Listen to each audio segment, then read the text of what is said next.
እንኳን ደህና መጣችሁ ወደ አንድ አስደሳች የቴክኖሎጂ ጉዞ አብረን እንጓዝ። ከጥንት ግኝቶች እስከ አርቲፊሻል ኢንተለጀንስ ቴክኖሎጂ የሰው ልጅ ስልጣኔን እኛ ባላሰብነው መልኩ ቀርጾታል። ዛሬ እንዴት በዝግመተ ለውጥ እንደተፈጠረ በእኛ ላይ የሚያሳድረው ተጽዕኖና ወደፊት ምን እንደሚሆን አብረን እንመረምራለን። ተነሱ እንጓዝ።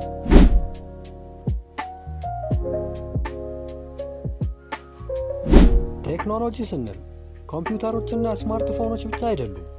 በመጀመሪያዎቹ የፈጠራ ሰዎች ሕይወትን ቀላል ለማድረግ በተፈጠሩ ቀላል መሳሪያዎች ነው የጀመረው።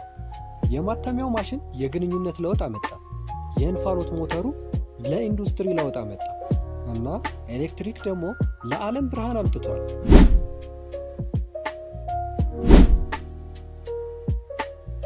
በእርግጥ የኮምፒውተሮች ፈጠራ ሁሉንም ነገር ለውጦታል።